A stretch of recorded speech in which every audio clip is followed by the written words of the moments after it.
Fighting games are. Oh boy, what has gone on in the last couple weeks? I've been a bit busy. Uh, Good question. I Fighting know the games, Invincible versus beta just started yesterday, and they did announce they're going to do also a Tokon beta. yes, and then also allegedly, Alex has been moved up in the queue. What do you mean? I think Rufelmonger posted a thing saying that they have sources, quote unquote sources, who may or may not exist. I don't know, but they have sources that told them that Alex was supposed to release in in or after March, and Alex is now supposed to release in December to February for SF6. That's a big, big move. On top of that, why is Rooflemonger the only one getting the scoop? That's And the yeah. on top of that, why is Rooflemonger, if he's going to get the scoop, going and blurting it out? I don't know. I mean, the answer always is with this leak stuff. It's like, well, what if an employee is really mad and all that? But like, why go to Rooflemonger? Yeah. If you're going to go to a spicy fighting game source, you go to someone probably bigger than that. And on top of that, If you want to if you want the spicy fighting game source, you go to LTG. exactly. And the simplest place to put it is just put it on fucking like 4chan or Yeah. or Twitter. Oh, Fortune doesn't exist anymore apparently. Oh, that's right. It did get shut down finally, didn't it? Yeah, I think so. It lasted shockingly long. Yeah. I mean, the funniest thing is for me is that I never went on 4chan. I tried going to 4chan once, and then I found out that I'm IP banned somehow. So Well, it's 4chan, so somebody probably made a fake IP and got banned on it, and that unfortunately was your IP. yeah.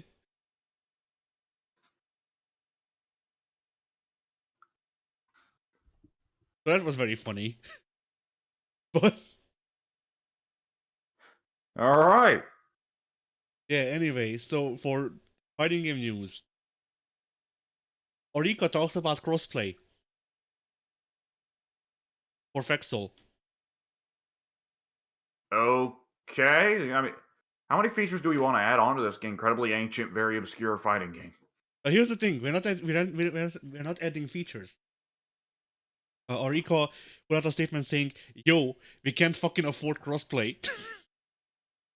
it will literally It just it will literally bankrupt the company if we try to add crossplay to Fexel." it takes a lot of work and a lot of money. So yeah, that sucks, but understandable. You know. Yeah. It's not something you see thrown around a whole lot.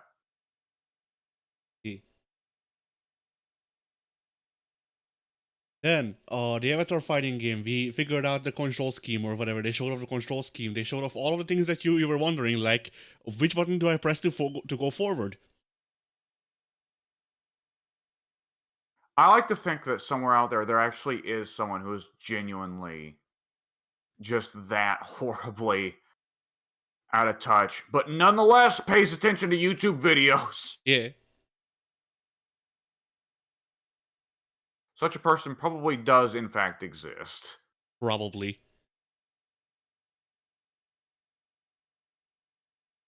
So yeah, they showed off that stuff. I mean, the one thing that was actually like useful information in the video is that the Avatar fighting game will have BlazBlue control scheme. Yes, so far as we can tell, it looks like it's a movement-based parry button, but they didn't clarify that was just for a couple characters and then maybe some other characters it works differently. Yeah. Because what the fuck is that button going to do for Sokka, right? Yeah.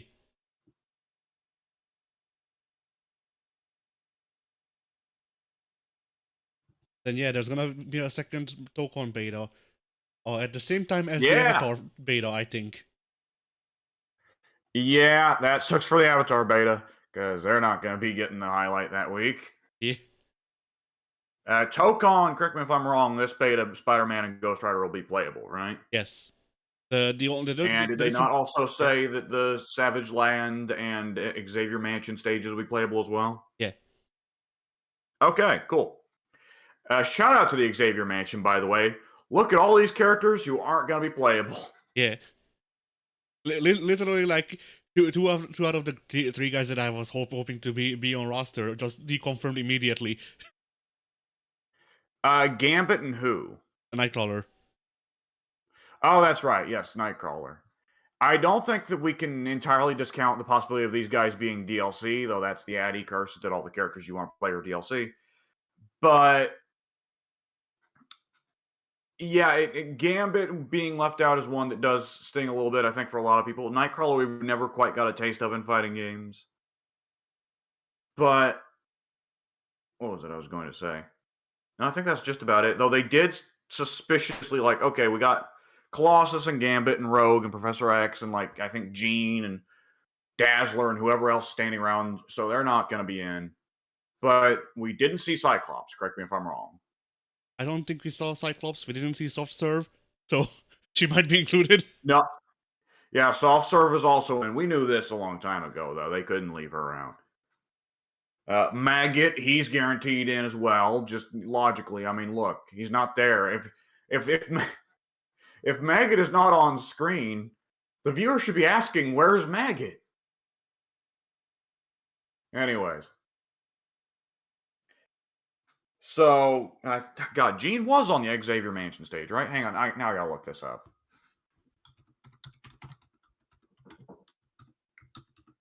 I think Google just auto suggested Marvel Tokon Bong. Nice. Okay, let's see.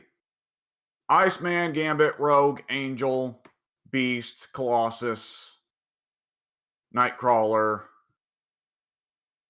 Hang on.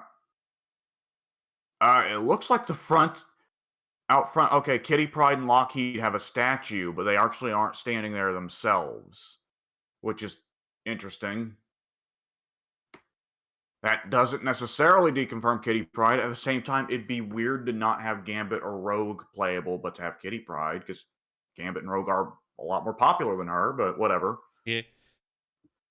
I'm a little sad that Beast won't be playable, because Beast is my boy, but it's more than understandable. Beast has not been a big star in forever.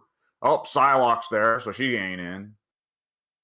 They should just between now and the beta going live, they should just patch in Storm and Magneto and I don't know other people that people would actually want to play.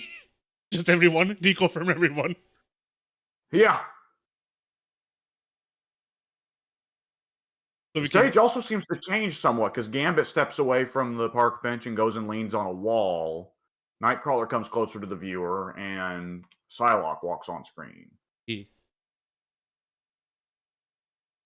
We need to deconfirm we need to deconfirm all the classic popular people so we can have roster space for safe space and self-serve. Safe Space never actually came out in the comics, I believe. Yeah, I think due to the bad reaction to the initial reveal, they never came out. Yeah. Smothered in the crib.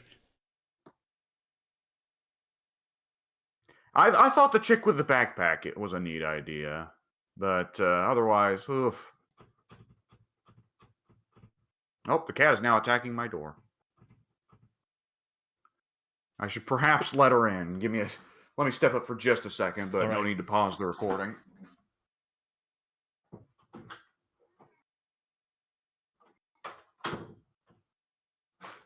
Okay. I am now looking at video of, yes, the Savage Land, just to get a little bit of knowledge there and see if there's anything noteworthy I can spy in the stages. because I've not actually gotten around to seeing the Savage Land stage yet. It does look quite cool. It looks like the proper Savage Land. And there's a T-Rex fighting a Stegodon in the background, naturally. Oh, what the hell? It's a 5-screen stage? Oh, that's to make up for Xavier mentioned being only a single scene stage. Okay. Probably. There is a Sentinel just hanging out in the background of the Xavier Mansion. There are 3 Sentinels just hanging out. Nice. You'd think the X-Men would be like, yeah, we should probably deal with this shit. They're cool. These are the good kind. Yeah. These are the purple genocide robots that aren't racist. Yeah. They want to kill everyone equally. It's fine. We're fine with that. As long as they don't start with us. I mean, Krakoa. Like, you know, oh god, what? Yeah. What reference are you making here? I mean, it wasn't like the whole point of Krakoa with Scott taking over leadership. Like well, it wasn't the whole point, but it eventually somehow became the whole point. That like he's fine with what Magneto was preaching, but he wants to be in control. Like, yeah, humans should die. Actually,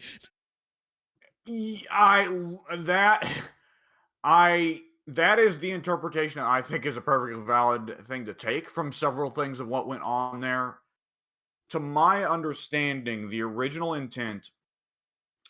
So, to my understanding, Krakoa started as a Jonathan Hickman project, which Jonathan Hickman had just come off his very hot runs on Avengers and Fantastic Four, where they fought gods.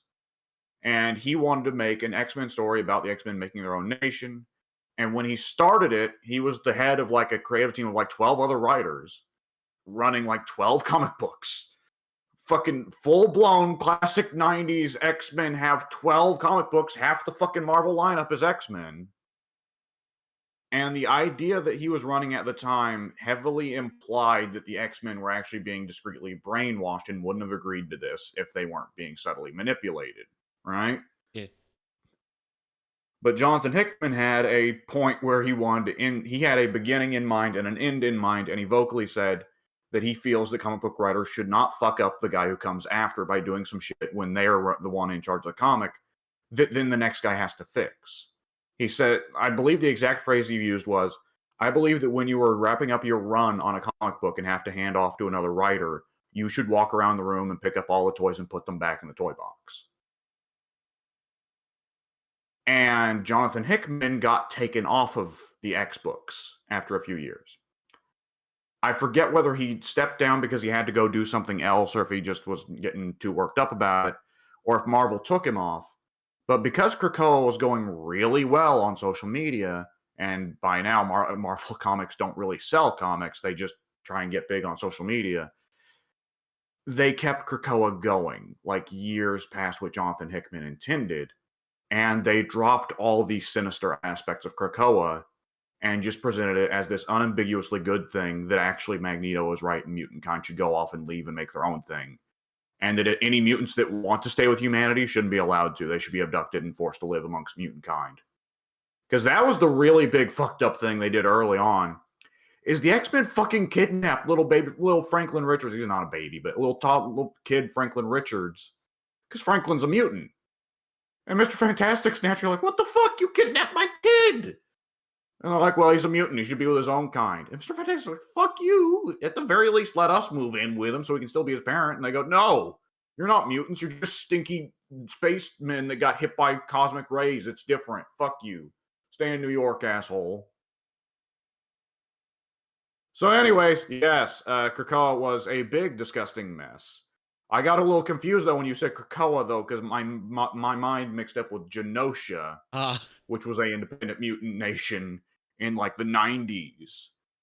And Genosha, for a little bit, was a nice little place. And Emma Frost got set up there. And the start of Emma Frost's redemption arc was the rather unfortunate incident by which she accidentally, I believe it was her fault, she accidentally attracted a massive legion of Sentinels who genocided like the entire mutant population of Genosha except for her. Oh, nice. and it was established to be dozens of thousands of deaths. So when you said, "Nah, it's cool, remember Krakoa," I thought of Genosha, and I was like, "No, that's like the greatest example of the Sentinels doing the worst thing ever." 1 million dead mutant babies. Yeah. No, And that was the yeah. fucking average person walking around the Marvel universe is like, "Yeah, this is good." Yeah, no, I just figured they're like, oh no, these Sentinels are cool. They kill the people, they kill the humans first, and then they'll come after us. That happened like once. There was actually a point where the Sentinels went, "Okay, if we want to get rid of all mutants, regular humans are having mutant babies. As long as there are regular humans, there will continue to be mutants. In order to follow through on our programming fully, we also have to wipe out the humans so they can stop creating mutants." Nice. And at that point, naturally, people went to the X-Men like, "Hey, help." The X-Men are like, "We're going to do it, but we're also going to laugh that now you guys also have to suffer this." It's fucking great, ain't it? Ugh. It isn't well. Obviously, like it, I haven't been fucking paying attention to X Men for the past like 20 years, but The wise choice. yeah, but wasn't the Sentinel stuff like wasn't it initially some like government shit? Oh god. That's okay. The thing is, the first Sentinel stories would have been under Stan Lee and Jack Kirby. And Stan Lee and Jack, notoriously, Stan Lee and Jack Kirby's X-Men was their worst comic. Ah, It's it sold terribly, and they weren't great at writing it. It was a bad Stan Lee syndrome. It was a lot of Stan Lee's weird isms coming through, and Jack Kirby comparatively was not so big on it compared to how he was on Fantastic Four, Thor, or Avengers. inexplicably, Hank Pym So showed up every issue to slap a different woman for some reason. I don't think that was Stan Lee's fault, and it certainly wasn't Jack Kirby's. I believe that was later writers. Though, God, it would have been not too long after Jack Kirby got off of the Avengers run, they started to have Hank. Well, no, Hank was an asshole under Stan Lee's pen. It's just he didn't beat Janet. He still just acted like a dick and was paranoid and would be mean to her, but he never hit her. But yeah, it was really bad. So I've never read the Stan Lee Jack Kirby run on X-Men. I probably should at some point because it's a part of comic book history, and X-Men is my favorite comic book franchise. But so I couldn't tell you whether the Sentinel started as an independent effort, if Bolivar Trask was just like, man, they gotta go on his own, or if the government contracted him and were like, yeah, they gotta go and we want you to build robots. But I can tell you, no matter what, I'm pretty sure Bolivar Trask in the original comics was a man who was had a height somewhere in the range of 5 feet upwards of there. Due to the movies, my brain can't work that because Bolivar Trask has never been a character with an iconic design in the comics. He's always been just some guy. So it was very easy to replace the comic representation of him with the movie representation of him in my head. So in my head, Bolivar Trask will forever be Peter Dinklage. Oh yeah. And that bugs me every time I think of Bolivar Trask in the comics because I still imagine him being Peter Dinklage and being a dwarf or a little person or whatever the appropriate term is, though there's not really an appropriate term. But either which way, whatever the appropriate term is, and I have to stop and go, no, he wasn't. That was just the thing the movies did.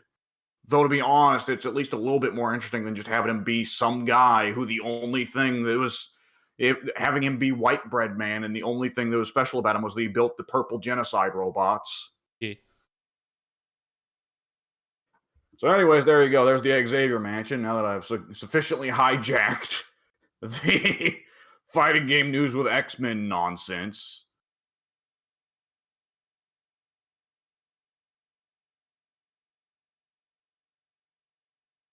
All right, what else is coming up in the news? Well, I suppose we have to talk about this because there's like 4 articles here in a row about it for some reason, like in relation to fighting games. So the Gabe Cube. I did hear that actually really nice for people organizing tournaments, and that's cool. Yeah.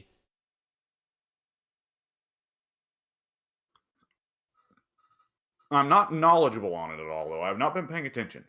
Yeah, basically, what I've found out through watching discussions of it online is that like it could be really cool. Uh, Also, it's like slightly less powerful than the PS5, but also Steam or someone from Valve has said that they don't have like a concrete price point yet, but they're gonna be pricing it amidst like PCs instead of consoles. So Okay. so basically, it's gonna be like a less powerful PS5, but with like $200 more on the price. Oh shit, that makes a big difference. Yeah, like 200 to 300. Well, it's also going to be able to play more games than the PS5 because the Steam library is going to be much, much bigger than the PlayStation library. Yeah. And it is a convenient little cube, right? Yeah. Hmm. So it might still be good, but at the same time, it might be an investment a bit too large for most TOs. Eh. Yeah, that's well, as opposed to having to get PS5s. Yeah. Because the Street Fighter 6 doesn't run on thin air. I mean, true, but at the same time, like you can just like, well, you can't anymore, I would assume. But like, if you were one of the like bigger fighting game tournaments, then you would like either need to reach out to Sony or Sony would reach out to you and be like, hey, here's PS5s.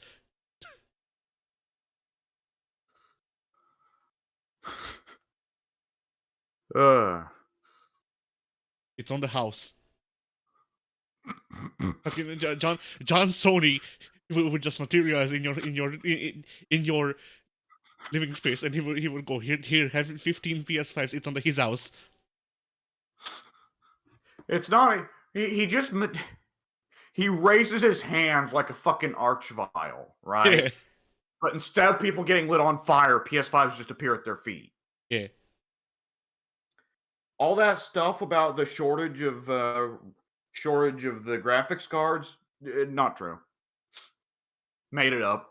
So that like that's one thing, and on the other hand, the sales numbers for the PS5 are also made up because he just keeps showing up to like a handful of people and then just raising his hands, spawning more PS5s. Hang on, I've got a better idea. The Yeah. shortage actually wasn't a lie. It was true. They weren't able to make more PS5s without more graphics cards. John Sony has to eat one graphics card for every PlayStation 5. True. Oh, he's got a plate and a fork and a knife and a bib. And there's a graphics card on the bib. Yeah.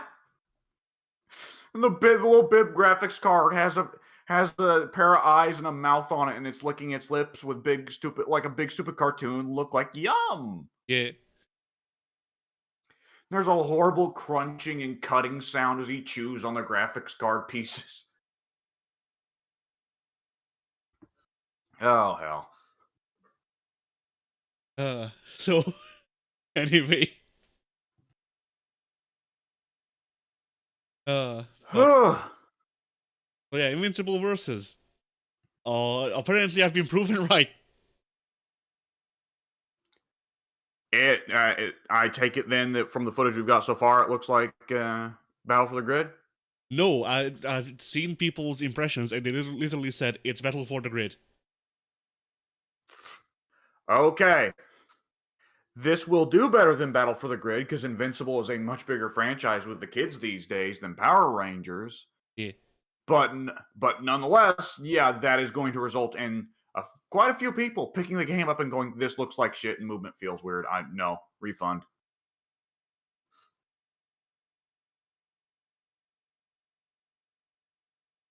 Yeah. I played Battle for the Grid maybe for like 2 10-minute intervals set apart by like a year. And both times I went, it's neat that this exists. If I were a Power Rangers fan, I would love this. I don't care for Power Rangers. And as Marvel vs. Capcom goes, I can play Marvel versus Capcom itself. I can play Fighter Z, and to a lesser degree, even Skullgirls kind of scratches the Marvel itch, right? Yeah, I don't really need a jankier Marvel versus Capcom for a franchise I don't care about. yeah. Although And yeah, Invincible, go ahead. I was just gonna say the fucked up thing that I heard about Invincible. I heard this less, so I don't know how true it is. But I did also hear that like that people say that not only is Invincible versus Battle for the Grid, but it's sort of like jankier Battle for the Grid, which like that sounds bad, if true, you know. Well, it depends on what part of it is janky, right? Yeah, If the movement's better, then that's a big difference because Power Rangers, the Battle for the Grid movement did not feel good. If it's like, oh, the combos are jankier, it's like, well, it's Marvel vs. Capcom, dude. That's just how you do it. yeah,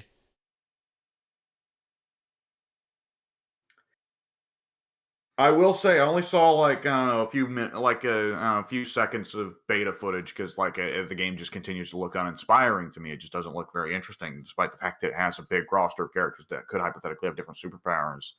It just doesn't look interesting to me. But I did see people beating the fuck out of Cecil. And I saw it and I was like, oh, right. Yeah, logically, Cecil has to get beat up, not just hand out beatings. And that makes no sense because Cecil's a regular dude. yeah. Not only that, but I heard that Cecil is the toughest tier in the beta. Well, he's a zoner with fantastic movement. That's generally going to work out quite well. I mean, granted, any time that everyone's going to be picking up and playing a new game, the top tier is going to be immediately different than what ends up going on. Because Yeah, the tippity toppest tiers immediately are always going to be either the character with the craziest rushdown nonsense that you can just pick up and use immediately, Leo, and the zoners. Because zoners are generally easy to immediately pick up what they're doing. The difficult part of playing a zoner is not just blowing the fuck out of someone who doesn't know what they're doing with their character yet. The hard part of playing a zoner is playing against someone who knows how to get around your character's tools. yeah. And no one's going to know how to get around Cecil's stuff yet. So the zoners are going to be strong. And it's not like, a Street Fighter 5 or Street Fighter 6 beta. We've played against Guile 1,000 times. We know what he's doing. We don't have to learn it again unless they've really meaningfully changed him, which they never do. Even Street Fighter 5, which gimped everyone else, let Guile continue to be Guile, which is why he was one of the only characters in that game, at least in the early seasons, that felt fun to play. I mean, like the thing with Guile is that like to gimp Guile, you would need to remove one of his 3 moves. Like how the fuck do you gimp a guy whose moveset is 2? You know, God, what you said 3 moves. What was his third? sweep. Sweet, yeah. Well, now hold on. If we're counting normals, backhand is also a winner, and the jumping knee. True, I guess, yeah. But like But that is, but yeah. like specials wise, like genuinely, how the fuck do you gimp a guy who has 2 specials? Like Sonic Boom doesn't travel the whole distance. Okay, you know Oh god, he gets like the Sakura thing, where he he gets has the to Sakura charge. thing where like, He has to charge he Sonic has to Boom. charge the Sonic Booms, and if he doesn't, they just poop out after a few inches. Yeah. Imagine that fucked up input. You do charge forward, press punch, and then hold punch to charge the Sonic Boom. Oh no. Okay. Okay. Yeah, that's all right. I am surprised that there aren't. No, I guess with like Marvel vs. Capcom style games, rushdown monsters tend to work differently than other games. Because at the end of the day, a lot of the rushdown monsters aren't special in a game where everybody has crazy maneuverability and pretty fast overheads. Yeah.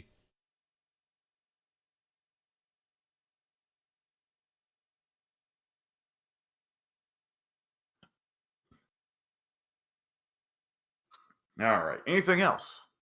Let's see. In a move shocking everybody, Riot has signed a deal with the Saudi Esports Federation. Oh no. I can't say I ever thought of Riot as a place that has high ethical standards. Anyway, in more important news, I feel like we talked about this last time as well, but I'm not sure. Street Fighter 6 has sold more than 6 million copies. Yes, that is very nice. I am very happy to hear about that. Yeah.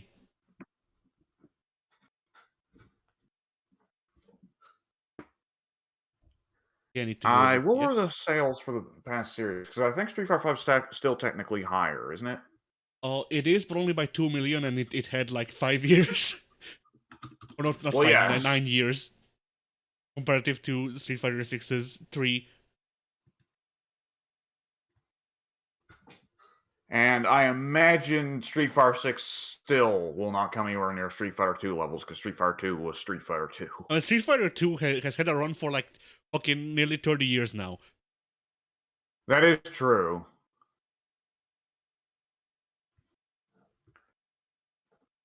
Holy shit, am I seeing this correctly? Street Fighter 4 sold nearly 10.5 mil. Oh. Though Street Fighter 4 is cheating because they didn't just double dip, they triple dipped and quadruple dipped. True. Because they're almost certainly lumping in Street Fighter 4 Vanilla, Street Fighter 4, Street Fighter 4, or excuse me, Super Street Fighter 4, Super Street Fighter 4 Arcade Edition, and Ultra Street Fighter 4. But you also have to keep in mind that Ultra was also released on PS360. So that's two separate two separate generations of that game as well. Right. It came out at the generational gap, so they released two versions of it. Yeah. Yeah, so Street Fighter 4 gets to juke the statistics a little bit. And Street Fighter 5, wound up surviving into the PS5 era a little bit. But with that one there was backwards compatibility, so it's just buy Street Fighter 5 for PS4. Yeah.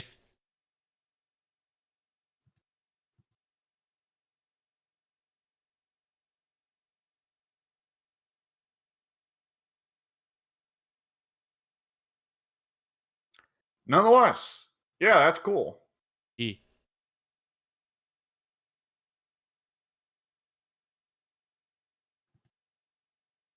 Still trying to look through the news, but some of the new stuff that I was saving, for one, it didn't save, and for the other part, some of these articles aren't actually tagged news. Yeah. So I have to fucking wait through every fucking shit ass thing that was posted.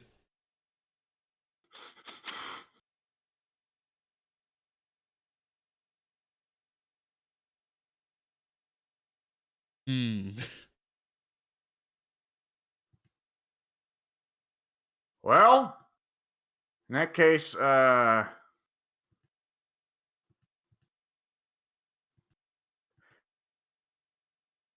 Talk about something while I'm I stuck search. Yeah, I'm also stuck for things. Hang on. Oops, shit. Oh yeah, we can talk about this. I guess. I think I glided over this because my mind just removed this from my vision. But the Game Awards Best Fighting Game nominations were released. Oh, god damn it! I hate fucking Game Awards. The Game Awards. What's the word for when there's a general conversation within a community? Discourse. I hate Game Awards discourse every year. And every year with fighting games in particular, it's the same shit. Of what do you mean they nominated this thing that isn't a fighting game? Or what do you mean they nominated a port or remaster? Yeah.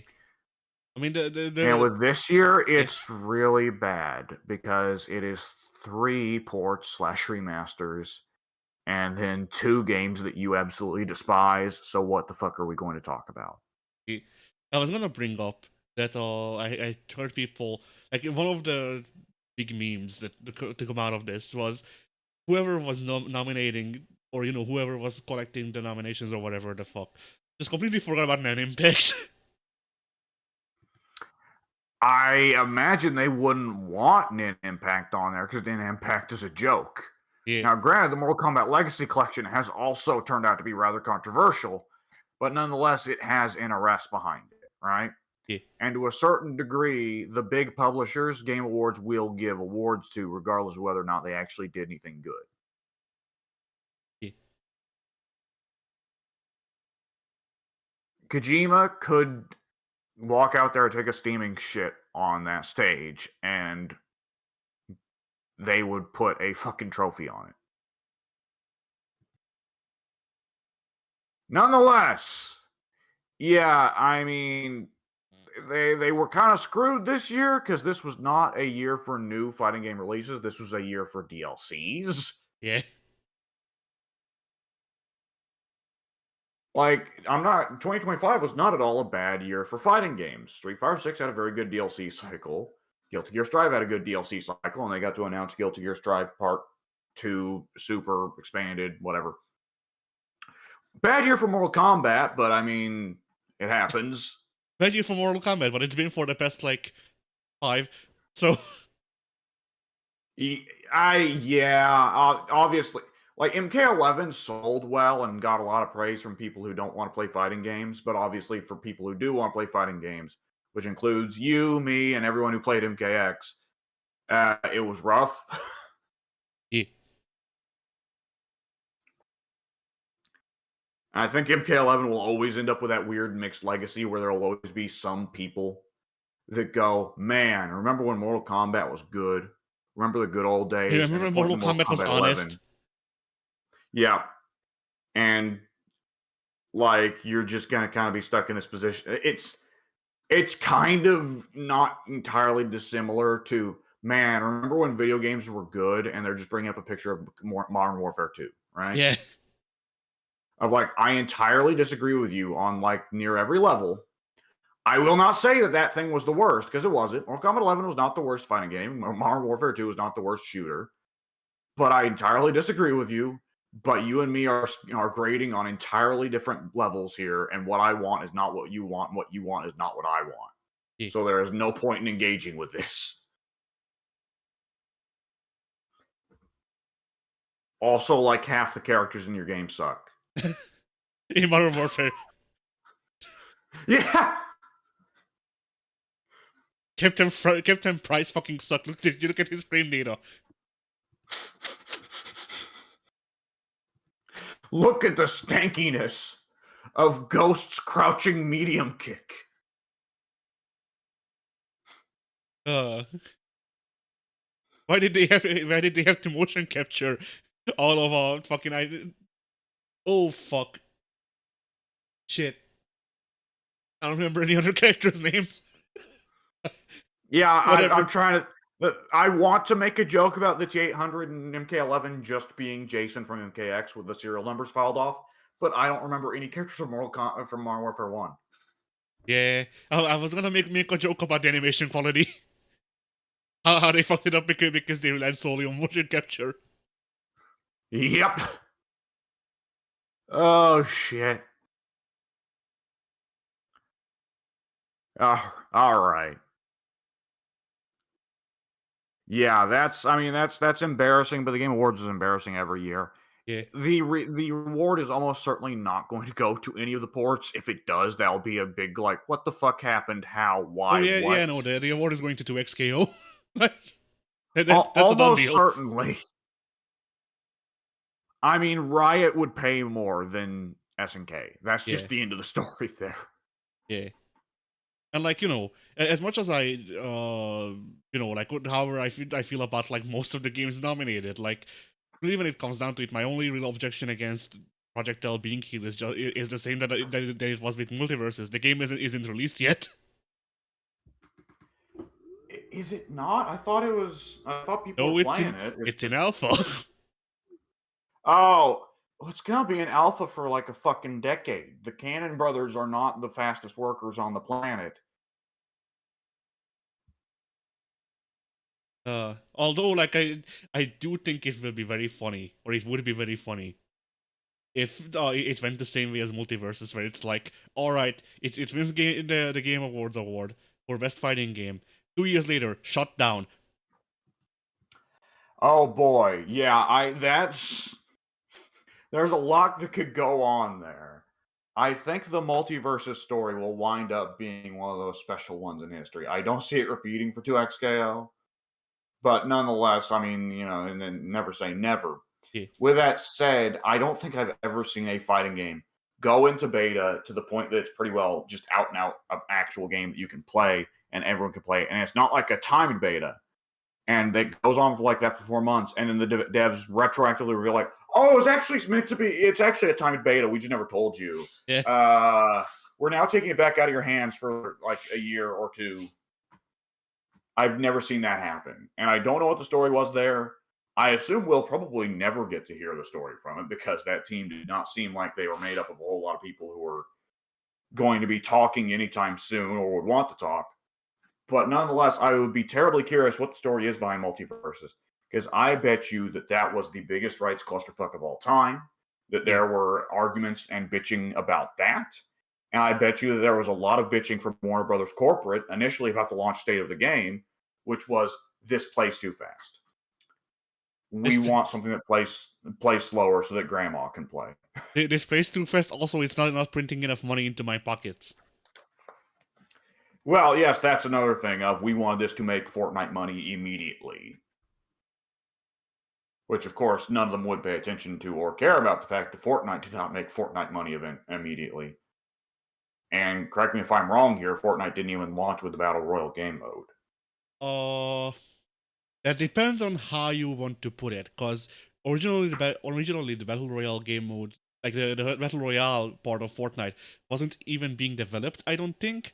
It was originally a zombie survival game, and then they put it into early access as the zombie survival game, and somewhere along that time, between that and the full release, they went, what if we made a separate Battle Royale game, basically, out of the assets of the zombie game? And that's how we got Fortnite, as it is today. Okay. Because I remember the zombie survival days that I remember like in 2012 seeing an issue of Game Informer, a little article piece. This might have been closer to 2011. A little article piece on there's a video game coming out that looks like Pixar or Team Fortress 2, and it's going to be a zombie survival game where you play as a bunch of kids in the neighborhood, and all the adults are dead. They've turned into zombies, and you have to survive by pretty well building playground forts to keep them out. And the game's going to be called Fortnite. And I remember seeing that Game Informer a little read and going, "Hey, that sounds cool." And then, like 5 or 6 years later, more or less, just as soon as I graduated from high school, which I count as a tremendous blessing that it waited until I got out of high school. But more or less, as soon as I graduated from high school, Fortnite was out, and it just immediately took the world by storm. As soon as John Wick was added to the game, and I could never figure that out. Why were people going that nuts for John Wick? I don't know. The world moves in strange ways. Yeah.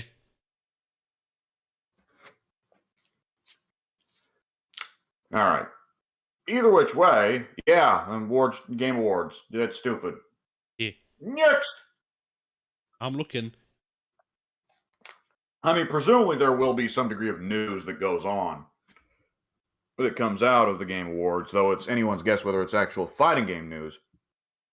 There is a distinct chance that we do hear what NRS is up to, but considering that NRS has kind of got shit on their plate for a bit, we might still not hear from them for a while. And NRS will just like do pay for whatchamacallit for a sponsor spot, and it's just like whatchamacallit, like hand cam footage of Boone fighting Zaslav with an whatever Mortal Kombat HUD overlay. Well, see, people would want to see that because there's no way that Zaslav loses to Ed Boon in Ed Boon's own game. Yeah. I mean, come to think of it, barring the gap between MK11 and MK1, NRS generally has a pattern of 2 to 3 years between games. MK9 was 2011, Injustice 1 was 2013, MKX was 2015, Injustice 2 was 2017, MK11 was 2019, and then MK1 was same year as Street Fighter 6, so 2022. Right? Is my math right on that? I don't think so. God, it's not been that long. No, it can't be that. It was 2023. 2023 was when Street Fighter 6 and MK1 came out. So the time frames line up that if NRS is taking a little bit longer than they do, we should probably be hearing soon about what their next project is, which will presumably be Mortal Kombat 13 and not Injustice 3. Though if they would dump the pre-existing Injustice assets, I'd rather see Injustice 3 because I think NRS needs to take a little bit to figure out what the fuck they want to do with Mortal Kombat, because evidently they don't know. Yeah. And on top of that, I think that the James Gunn Superman and the general attitude of James Gunn's DCU could help maybe tell NRS and tell Ed Boon to chill out with the edginess in Injustice and maybe make a version of a presentation of the DC universe that is fun. I don't know. Maybe it's just me. Anyways, I digress. On to the next topic. I'm still searching for news. I want NRS to do a lead up to the next Mortal Kombat. Every week they reveal a different character is now gay. And then it ends with like, the launch date announcement where they reveal that you, the player, are gay. Hold on, didn't they release a few years ago an official like Pride Month art, and it showed Melina, Kung Jin, and somebody else? I don't remember. Well, it was Tanya. I think it was Tanya. Okay, I was about to say I want to say that they did more or less just casually reveal someone was gay, but no, I'm wrong. It was Melina, Kung Jin, and Tanya, all three of whom are known to be gay. Kung Jin's gay, Melina and Tanya. Melina's probably bisexual. Tanya, yeah. She definitely likes Melina. Tanya barely exists as a character, so. Well, yeah, MKX and MK1 both. She exists largely to be there for Melina to be with. And in both games, she plays pretty well. She's a fun character. But her role in the story by this point is just Melina's paramour, and that's it. Yeah.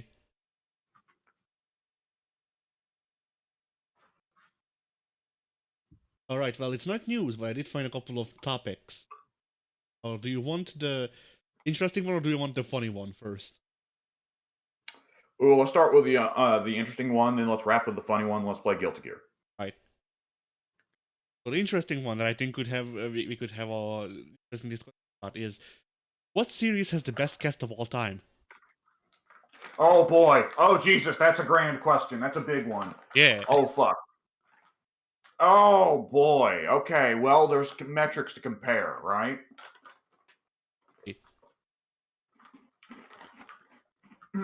Excuse me. Now, for sheer scale, amount of characters, and particularly amount of characters who don't suck, KOF, obvious winner. Yeah. KOF always has the biggest rosters, and they're not full of random shitlords like Mortal Kombat Armageddon was. Yeah. I mean, like, the thing about KOF, the thing that really makes KOF's cast stand out overall is that, KOF being a crossover series, every character that was introduced to KOF could be a protagonist of any other fighting game. And I think that's, okay, not any one of them, I guess. Kenso is not fucking leading anything, but... No. Shingo kind of needs to exist in the vicinity of Kyo. Yes. Otherwise, the joke doesn't work. But like the vast majority of characters in KOF could take the leading role, in my opinion. And yeah, I suppose so. I'm just thinking of characters that would be really odd. Like I couldn't imagine Hydern leading his own game. He has to be a supporting character. You know? I could see Hydern leading his own game, but not in a fighting game. He'd be like Snake. I guess so, but he's so old. Yeah, but that kind of makes him more interesting. That he can like shoot the netcode too to make the universe die. Oh, shut up. Leona obviously works well as a protagonist. That's kind of her thing, is that she's pretty well the protagonist of the Ikari Warriors side of things. Yeah. And the Ikari Warriors were at one point protagonists of their own game. Well, no, Rolf was. Clark was the basic grunt. Oh, that's right. That was dumb. All right, well, whatever that shit was, I guess Ralph and Clark agreed together to kill the second Ikari Warrior because he was so boring. Yeah. Beyond that, in terms of cultural impact, pop cultural impact, characters that became iconic, it's obviously Street Fighter that wins out. Yeah. Out of the classic World Warriors, Honda's the only one that I would say didn't stick with people. Other than that, everybody remembers Ryu, Ken, Chunners, Guile, Dawson, Blanca, and Geef. Yeah, I was gonna argue, but I remember that like the characters that I was gonna bring up weren't actually the classic World Warriors. Yeah.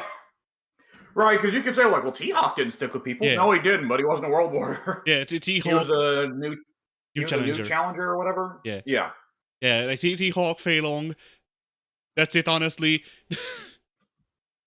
DJ didn't stick with people as much as the World Warriors or Cammy did, but DJ stuck with people better than Fei Long and T-Hawk did. So,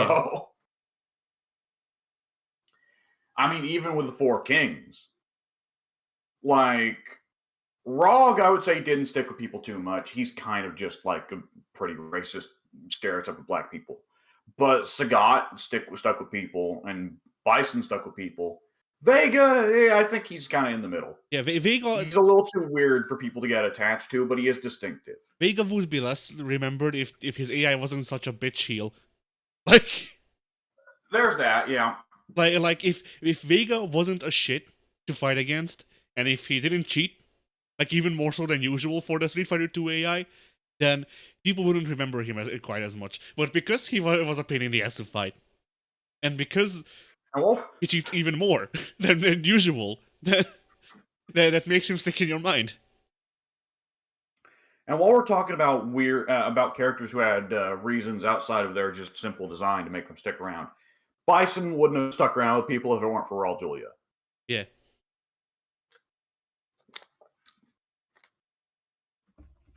So, I mean, in terms of iconic, I would say Street Fighter, because even Mortal Kombat pales, right? Because Mortal Kombat, people remember the ninjas, people remember Melina, people remember Liu Kang and Johnny, people remember Kano, and people remember Raiden. But that's about it for the guys that are like really like instantly recognizable characters. Yeah, I'd argue that people remember Scorpion and Sub-Zero and no one else. Like maybe they know maybe they know what the fuck a Liu Kang is, maybe, but generally speaking, I would say they wouldn't know Liu Kang's name. They would just know his looks, and they'd go, "Oh yeah, the guy that goes what?" Yeah, that or they'd call him Bruce Lee. Yeah. Raiden would be the guy with the hat. Yes. But I would say he'd stick with people, but he's the guy with the hat. Maybe. In terms of, all right, best fighting game cast, in terms of like actually having interesting stories, because that'd be another question. Because that's one comparison, because there are some fighting game casts that like we enjoy the fighting game, but like the story is like bleh, or even actively suck, right? Virtua Fighter. We get in Virtua Fighter. Who cares about any of these character stories? They're just dudes. They're just kung fu men. Blaze Blue, we don't care about the stories for like just about anyone in Blaze Blue because it's just nonsensical lore layered on top of itself and an endlessly layering onion that's really cool for people who are into that, and we're not. Tekken, you see a lot of wasted potential. Like, yeah, this character was cool once upon a time before it just became the Mishima show. Yeah. I think in terms of the fighting game that to me seemed like it had the most interesting story for a while, the answer would be Soul Calibur prior to 4.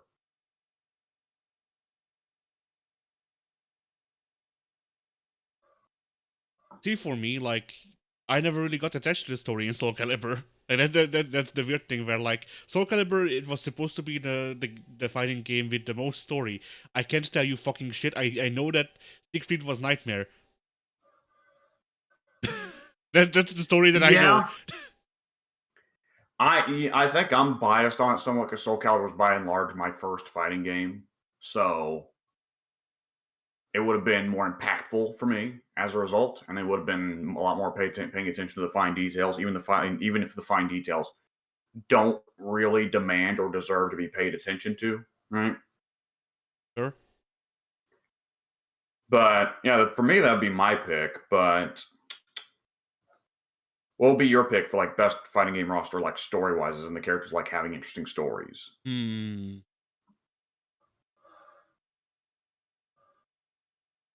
It's kind of a toss up.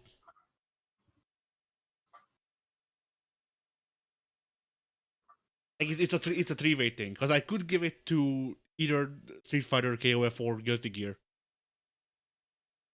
Because Really? yes, because Street Fighter, the characters always have something to do usually. Like it feel to me it feels like it's only now starting to settle down where like if the character doesn't have shit to do then they just give up. Like with Akuma where he's just like, hey, I'll carve the dolls and then I fight. You know? I killed a dude. I finally killed a man, and he just got back up. Matter Yeah. of fact, everyone I killed just gets back up because I killed my brother. But no, he got back up. I didn't kill Gen. That was cancer, except he got back up. Yep. But yeah, like Man, yeah. shout outs, by the way, to the Japanese versions of Akuma and Goken's parents, who are apparently very creative with names. We're like, yeah, Goken and Goki. Yeah, there you go. Yeah.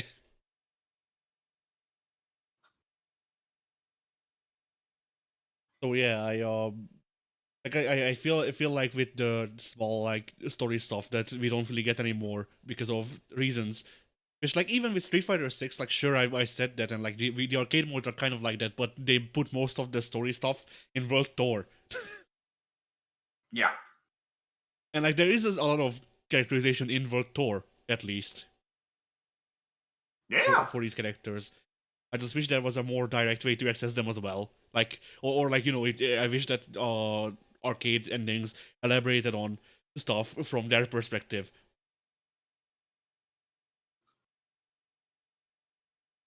I suppose so, yeah. But yeah, like I feel like Street Fighter, while overall, like their overarching storylines aren't great, they have good character moments. On the flip They do, and there's not really ever a feeling where, excuse me, no, that's not right.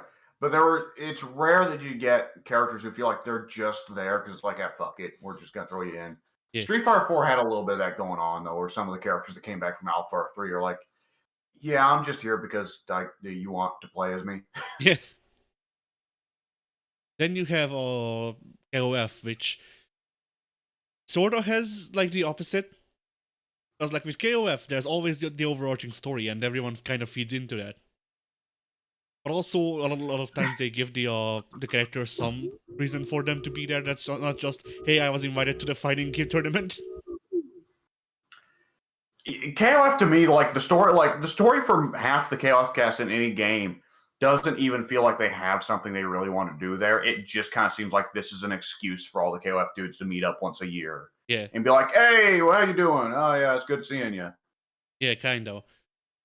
I mean, like it's one of those things where like it that does get annoying, but at the same time, SNK are starting to play into it, and I think that makes it more fun. Like how Terry in 15, Terry fighting the final boss just goes, "Honor fucking got to fight, man.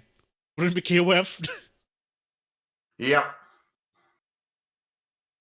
Remember when it was just a cyborg? Shit, I remember that. Yeah. And so yeah, I think that's crazy, fun. yo. I think that's fun, and having an actual like central protagonist to the arc, and having an arc, having an actual like fucking story arc, feeding to like different teams, I think works And fine. Yeah. alternating protagonist helps us to not get sick of kill. Yes, that too. Because Street Fighter Story has the big thing I can point to that I hate, which is every goddamn game, Ryu saves the day. And it's like, fuck you, Ryu, you're not even involved in this. Why are you the one that saves the day? Yeah. I mean, to be fair to Ryu, every time that Street Fighter tries to do someone else as the protagonist, they fucking suck. Like they're not elaborated upon in a way that works. Because like Alex didn't get any character. Abel, shit. Luke, you know, he has appeal, I guess, but I also don't like him. Yeah, Abel's definitely the worst of the Yes. three attempts to replace Ryu with a blonde guy. Alex has a little bit of character just with some exaggerated and some of the exaggerations of the pro wrestler mentality. But I do think Luke ultimately wins out in terms of actually being someone that some people do identify with and enjoy the character of, even if he's not my type or your type, because he's fundamentally a dude, bro. Yeah.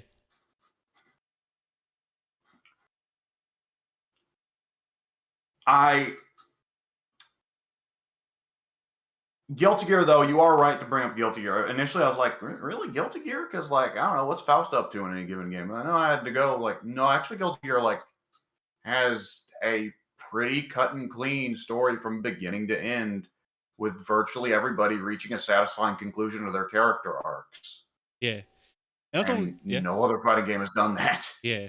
And like not only that, but even like every character, not every character, obviously, in every game, but throughout the series, it feels like every character got their little bit to contribute to the main story of Guilty Gear. Cause like, you know, in the earlier games in like X and XX, you had the whole shit with Milia and the Assassins faction and them joining fucking hell, Slayer. Like Milia going between being a member of the Holy Order to joining the Assassin's Guild to the Assassin's Guild being eaten by Slayer or something like that. Something like that, yeah. You had that. I think it helps that Guilty Gear also will have the subplots actually progress Yes. and not just start them and only the main plot progresses. Because, like, that's a real bad problem for, like, every other fighting game. Street Fighter. Okay, what's Blanca up to? Some goofy nonsense to try and make money. Okay, does he ever make money? Kind of with the Blanca doll stuff, but that's really just about as much as we can figure out. Why are Sakura and Dan attached? Well, Sakura's not attached anymore, but Dan's still there, and Dan doesn't move. Dan's the same in every game. Mortal Kombat. All right, have Sonya and Jax beaten Kano yet? No. Well, except now they have, but no, he's back. Never mind. They're just stuck chasing Kano eternally. If you want And then, if you want Sonya and Jax to beat Kano, boot up Special Forces. yeah. And then there's Tekken, where Paul and martial law have for 20 years now been locked in the we are out of money comedy pit. Yeah. Where every game, Paul and Marshall have the same story of, oh no, we don't have money. We need money because we're idiots. And that's it. That's all they do.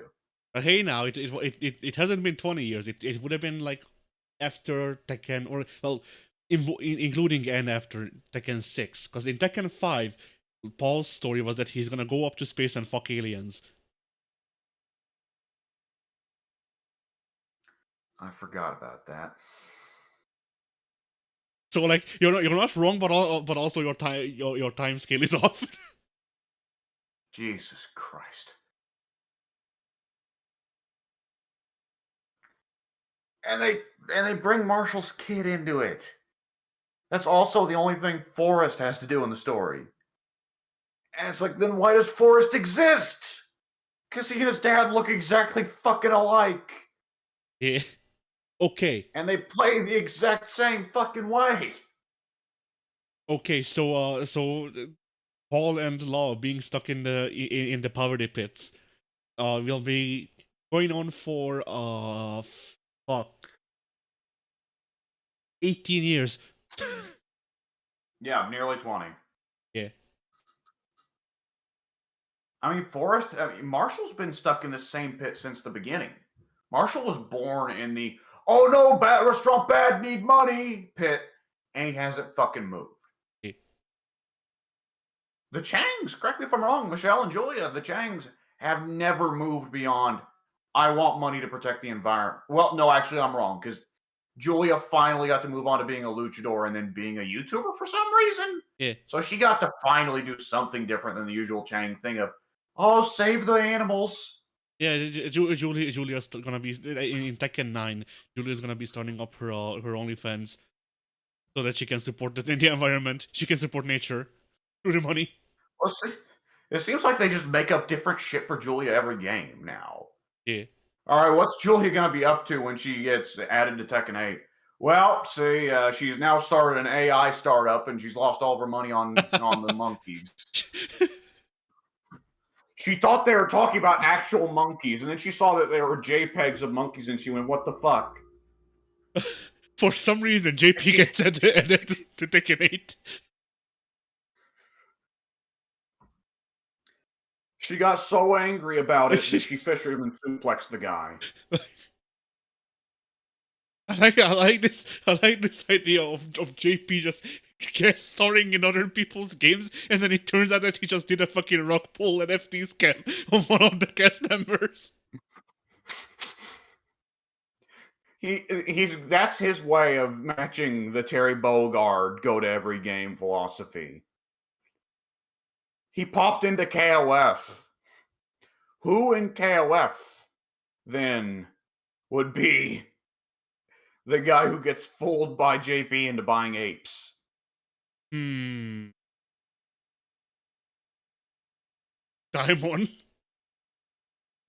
The entire American sports team. Yes, definitely. They lost their KOF invite because they sold it to like fucking I don't even know who. They sold it to Geese for money to buy apes. Yeah. And then JP steals their apes. Inexplicably, the American sports team somehow then still lands in a dumpster. Yeah. They weren't in any context where they should be falling over at all. A dumpster simply appears and they're pulled into it. Who in the Mortal Kombat cast is sold Johnny? Yes, I was gonna say Johnny. Yes, it's Johnny. Now, the great thing is, Raiden appears at Johnny's house as like, "Johnny Cage, you are again required to defend Earthrealm."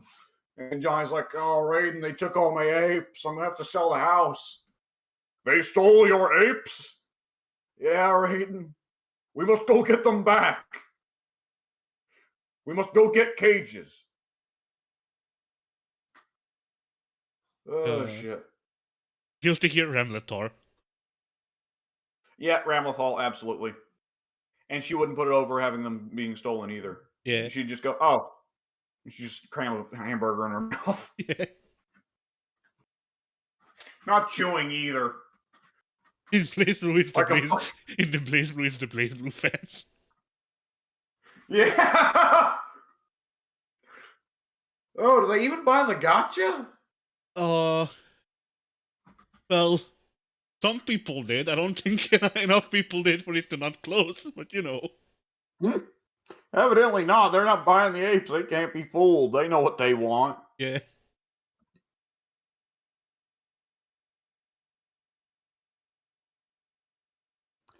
Shit. Oh, man. Oh, God, dead or alive. Zack. Definitely He's Zack. broke again. He blew all of them on apes. Somebody told him that the apes would get him chicks. Yeah. And he was like, "Oh, yeah." No. He wanted to invest the apes into getting more islands.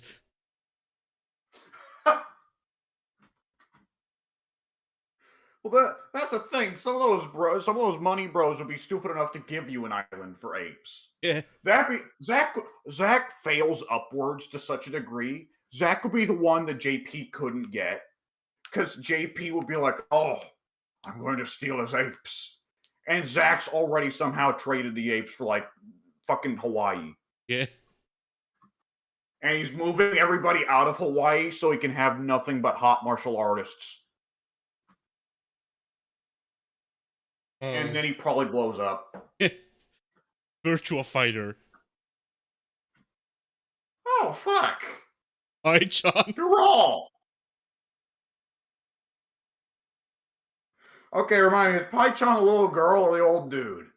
Oh, the little girl.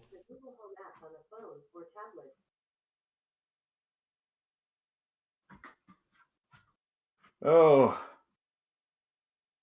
Yo, Virtua Fighter, I mean, like, the only characters that are funny to mention for anything in Virtua Fighter are either Pai-chan, because she's this tiny Chinese woman, or Jeffrey, because Shark.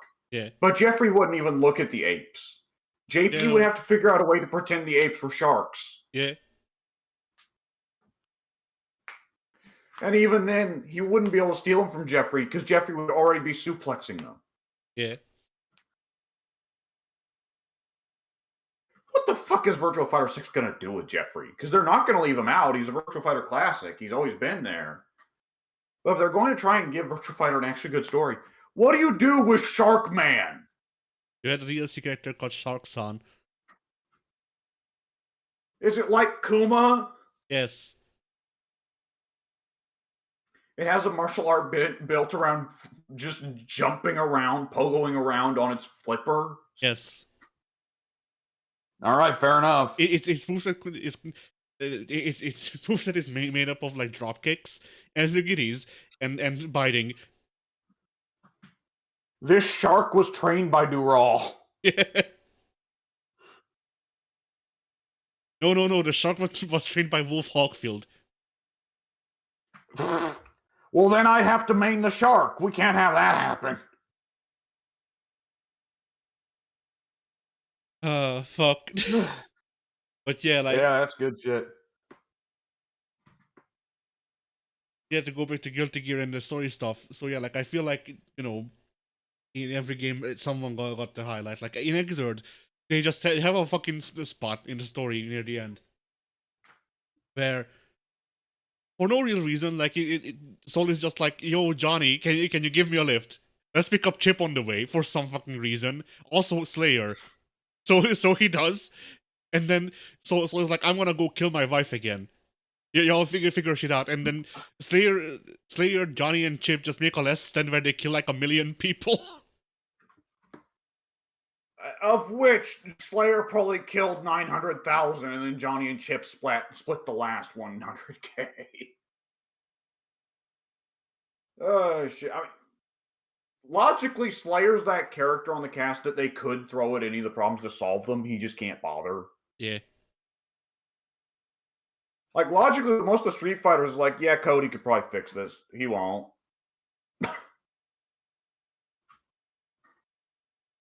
Oh boy. He should worry about that shit now. He can get impeached, I think. That's true. And there's a pattern to follow there, because Hagar had a long-running platform of walking right out of the office and punching problems in the face. Yeah.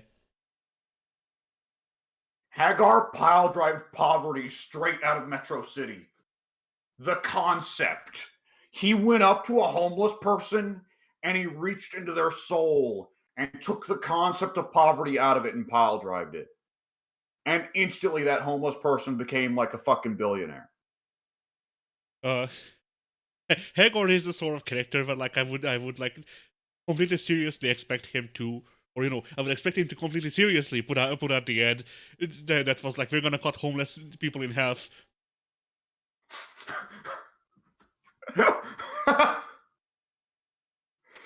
Oh shit! You know what just occurred to me, by the way? Yeah. So Street Fighter 6 to a certain degree, Street Fighter 5 and Street Fighter 6 to a certain degree leave you going, where's Hagar? Because Hagar's retired, Cody's replaced him, and there's a big statue of him right in the center of Metro City. Where's Hagar? I just remembered that Hagar's ending in Marvel vs. Capcom 3 is Captain America walking into the White House and going into the Oval Office and congratulating Hagar upon being elected president. Oh. There is a non-zero chance that was the canon ending, plus or minus Captain America being there, depending on Marvel. Yeah.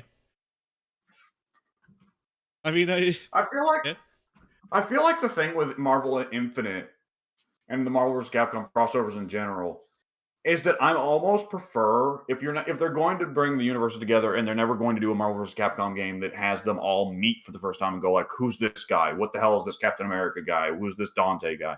If they're never going to do that, I prefer instead the idea they're like, oh no, this is a Marvel Ultimate Universe where Marvel and Capcom have just been the same world the whole time. Yeah. Like Street Fighter's been going on in the background. You just never saw it. Captain America is fighting the Red Skull. Yeah. But I digress. What were you saying? I was gonna say, like, my default answer to where Hagar is was just he's down in Makai fighting the Darkstalkers. He's single-handedly keeping the forces of hell at bay. Yeah. He's down there with Dante.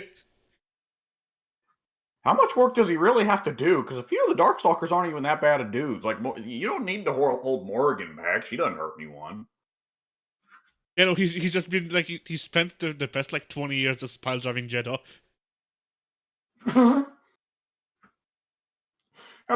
Pyron looks on, intimidated. Yeah. Oh shit! Jeddah's getting pile drived by this Hagar dude. I better stay my ass in this office or I'm finished.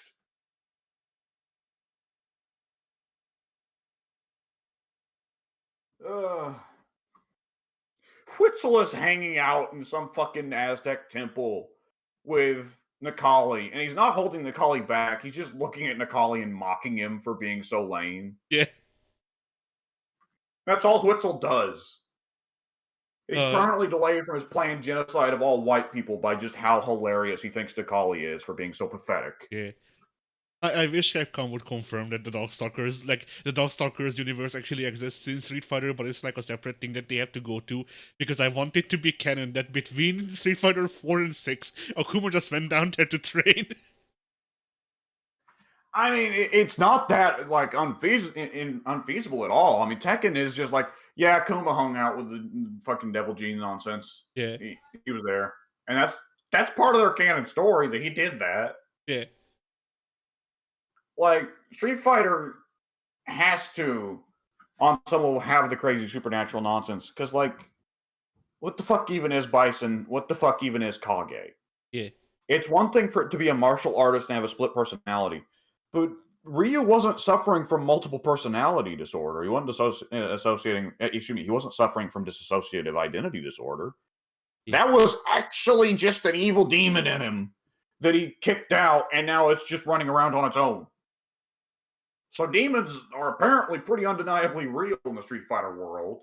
Yeah. We haven't seen any that look like Morrigan or Jeddah yet, but it's probably. And here's the thing. With Bison, at least you could technically say technology. Because Ingrid, she's back and she's canon now. And oh god, that's right. And she's an alien, and the Psycho Drive is alien technology. But well, hold on. We can say Bison with technology, but what about Rose? Yeah, that's a good question. I would chalk up Rose to supernatural shit. And like Street Fighter, we know is set in the same universe as Strider. Yeah. Now I've never played Strider, but does Strider not have supernatural nonsense going on? Not really, no. It's mostly technology stuff. But it is still in the Strider timeline. Like, okay, no, and wait, no, it does have supernatural stuff, but strictly restricted to the main antagonist, Grandmaster Mayo, because for whatever fucking reason, he can just not die. That's his thing. Okay. What other games is Street Fighter canonically in the same timeline as than Fatal Fury, not Fatal Fury, Final Fight and Strider? Captain Commando, I think. Oh God, Captain Commandos. Captain Commando, we have no fucking clue. Because like, what was the Mummy's deal? Yeah, smoking. Why is there a baby that's intelligent enough to drive a mech? Huh.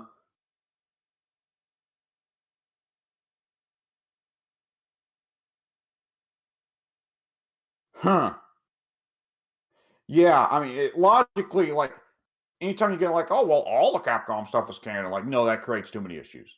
You can't put Street Fighter and Resident Evil in the same universe. It creates too many problems. I'm still in favor of the hypothetical add Akuma mode to Resident Evil game. But nonetheless, it causes too many problems because, like, what the fuck is Guile doing about Raccoon City? Or rather, why is he not doing anything about it? Yeah. I mean, I would be in favor of. I don't know how much it would fuck with the canon and the continuity. I would genuinely not mind if they just went, okay, anything that happens to Akuma anywhere, canon. He just figured out some fucking Dark Shadow shit, and he can just travel between universes. Fuck it. Do they have to do that? Well, yeah, they have to do that because the World War in Tekken 6, right? If Yeah. Tekken 6 didn't exist, you could comfortably say Tekken and Street Fighter are in the same world and they just don't interact very much. But the fucking World War, God, that is so bad on so many levels. Yep. And like, I think we're all in a place where we're comfortable with Street Fighter 6 and City of the Wolves implying that Street Fighter and SNK are in the same universe. Like, that's okay, that's reasonable, sure. Yeah. It makes sense that they don't run into Terry that often because Terry's not in that part of the country. He's not in Metro City. He's out in, what's the name of this? Southtown. He's out in Southtown. Or wherever the hell the KOF tournament takes him.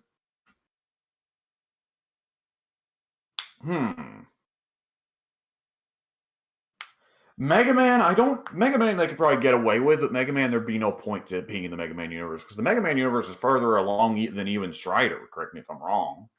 I believe that's true. I think the Mega Man stuff is like in the same time frame as Captain Commando, so the Street Fighter couldn't have the same continuity as both of them at the same time.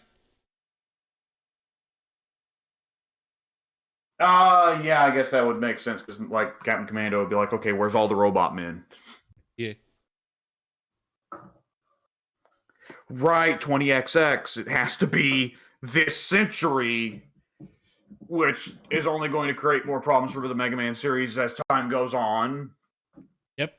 Because here we are in 2025. I don't see anything to indicate that Dr. Wowie or Dr. Light can make anything like that just yet. Yeah. I mean, shit with the Mega Man series gets fucking wild because it's like, alright, 20XX, classic Mega Man. Fucking 20XXX, I think. Mega Man X. Okay, like 300 years from then, 0. 100 years from then, ZX.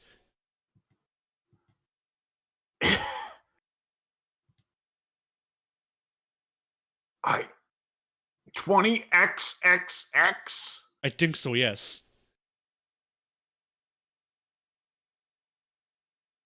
Humanity should have, by that point, either A, annihilated themselves off the earth, or B, technology evolved to a incomprehensible point. Yeah. Like Mega Man X, I don't think it was being necessarily that much more technologically advanced than regular Mega Man. Yeah, I mean, the wild shit there is, whatchamacallit. Like, then again, like, I never, I think I'm currently stuck on Mega Man X6. I've heard it sucks. Yes. From what I remember, yes, that's part of the reason why I'm stuck on it. But yeah, like I cannot tell you the actual like lore in the Mega Man X series because it just kind of felt the same like every game. It's just fucking here's some motherfuckers to kill. All right, cool. Oh no, it's Sigma. Yes. Again. This time he has a hitbox, unlike in 3. Yeah, he didn't need one. But yeah, so that like I like the Zero series better because both because they're just like, yo, what if we gave Zero motion controls for some reason? That's not a joke. There's motion inputs in those games. I see. But okay, like in Symphony of the Night when you switch to Rector mode, then yeah, like it's a thing where like if you do motion inputs, then you can get the charged version of attacks immediately, like as you put the motion instead of having to charge it. I see. But yeah, and then in that there's like actual like story that they tell you shit, and there's lore in regards to like what happened with X and shit, and that actually makes sense to me. So I could figure out what the fuck happened. Turns out in Mega Man X, like in classic Mega Man as well, but in Mega Man X especially, which is a different continuity, I think. Mega Man X, it's just humans. Like it's drone warfare, but instead of drones, it's just humanoid robots. Which is kind of more grotesque when you think about it. Yeah, and then, like when it gets to Mega Man X 2 or 3, I forget. Then it becomes, these robots with sentience, mind you. They want and sapiens, I think. They want human rights because they're people. And you, Mega Man, are tasked with killing the people, wanting rights. That'll teach them. Yeah. And then whatever happens in Mega Man X6 happens, which I don't know. All I know is that apparently Zero goes into like hibernation, and then he wakes up like 300 years later. So Okay.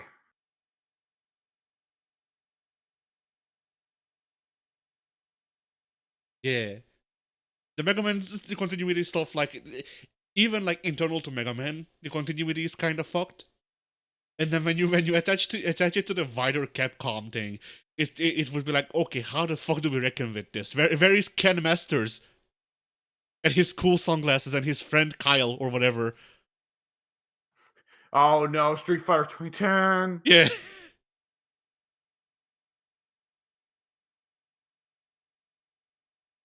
That was quaint. When Angry Video Game Nerd made fun of that being the year they set, when he made a video on it in 2010. We're now living in 2025. Yep.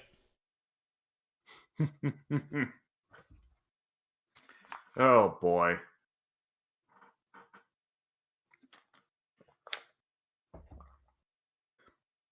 I All almost right, want well. I almost want Capcom to release a new port of Street Fighter 2010 and then just edit it so instead of whatever his friend's name is, it's Ryu, and that's it. That's all they changed. They don't even make the game better. No. It still sucks ass.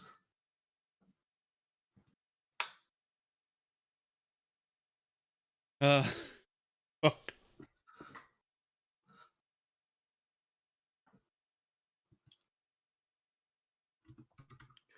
Oh boy. Okay. Let's circle back to the original question, wrap it up, and then move on to the funny one. Okay, all right. So, best fighting game cast, as in a fighting game cast that you feel you could just pick up any character on the cast and go like, yeah, this works for me. I like just about everyone here. I can play them and I can enjoy them.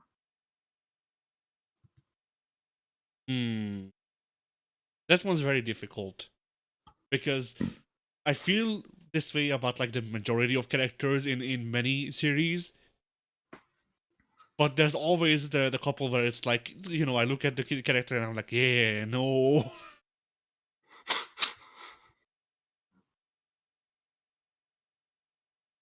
Do you have an answer?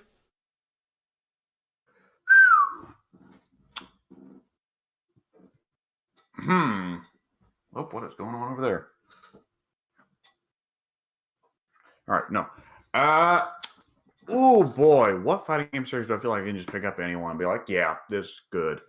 God, oh boy, because I could probably name from just about any series somebody that's like, nope, never like them. Yep, exactly Street my Fighter, problem. Street Fighter. I can always think of like, nope, don't want to play Fei Long. I don't want to play Gin. I don't want to play the twins. Mortal Kombat. I don't want to play Sindel. KOF. I don't want to play. Who do I not want to play in KOF? Oddly enough, a good couple of the characters I don't want to play are characters that like you do, like Saisu. I don't want to play Saisu. Excuse me. Guilty Gear. I do not want to fucking play. God, who do I not want to play? Milia's always been awkward for me. I feel like there was one time I picked her up and I was actually like, she's not so bad. For the most part, Milia, I'm not big on. Order Soul, absolutely fucking not. No. Zato, God, I forced myself to play Zato a few times because I felt like I should at least somewhat try, but he's just so much not the way I would even play a puppet character. Oh dear Lord, Zappa, God, no, absolutely not. I also do not like Bridget.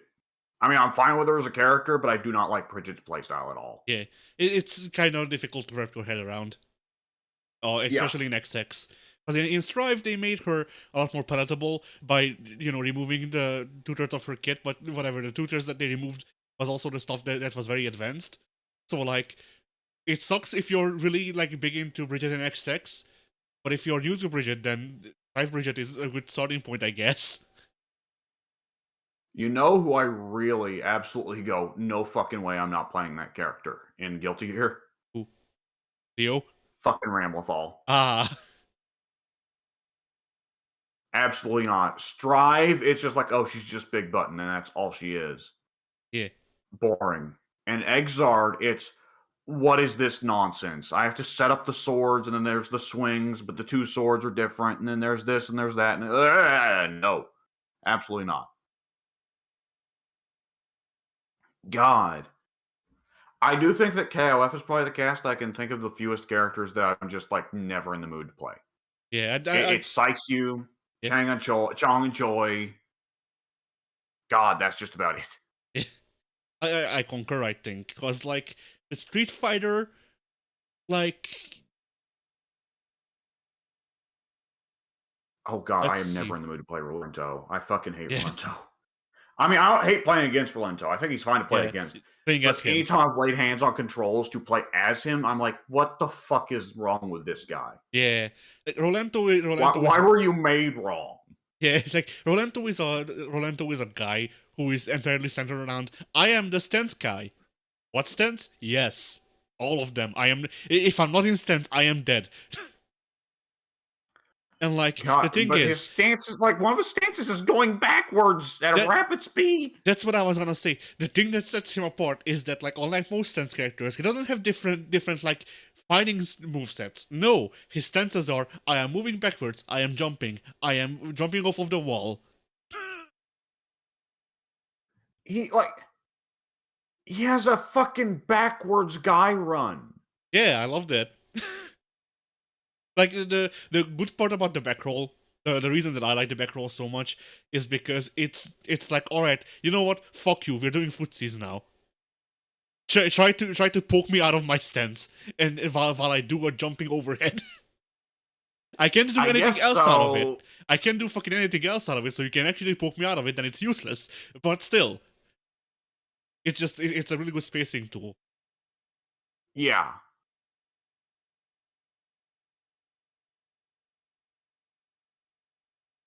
I think the opposite Yeah. answer, the opposite question of like, okay, what's the worst fighting game roster in terms of like you only can play a couple characters, but the rest you're like, absolutely fuck this. I KI. think we both have the KI, really? Okay. Probably, I think. Because in KI, like, Okay. in KI, the one guy that I know that the one guy that I will willingly play is Saberwolf. I don't even particularly like Saberwolf though. I forget, did you ever give Spinal a try? Yeah, Okay. I was, feel like I was going crazy there. My answer would have been Blaze Blue. fair. Melty. Oh no, Melty's worse for me than Blaze Blue. Oh yeah. Melty, okay, the maids and the little cat shitter and chaos, and that's it. If I'm pushing myself, I might play Arcwade, Yeah. and that's it. Other than that, like the rest of that roster is like, bleh. Yeah, I think. Which is of course Yeah, part of the appeal for Under Night actually Melty Blood fans. Go ahead. yeah. I was gonna say that, like, I think the reason for both of those for us is kind of the same, but it's slightly different. Cause like you know, the reason that I don't like any of the KI characters is because I find them boring.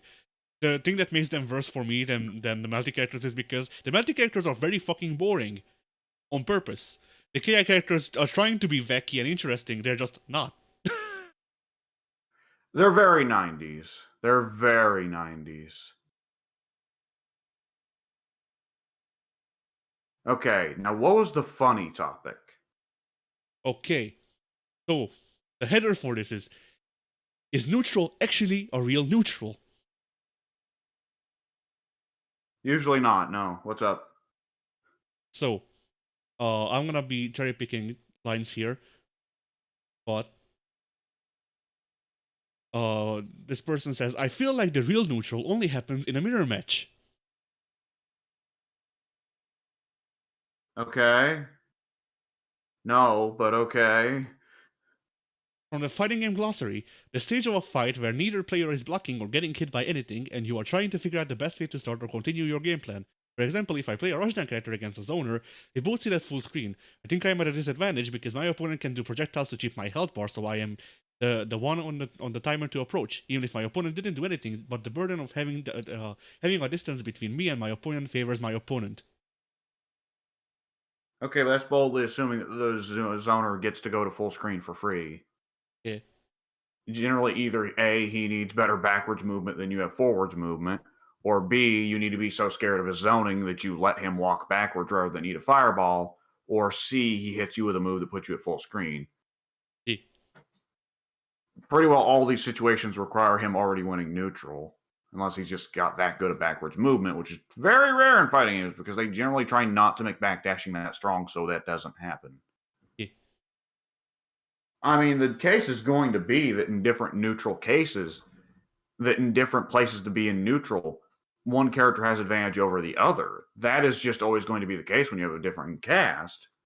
But if he assumes that neutral requires absolute equality of opportunity on the part of both characters, then he's misunderstanding neutral. Yeah. If Ryu and Zangief are both playing neutral in the mid screen, Ryu blatantly has the advantage.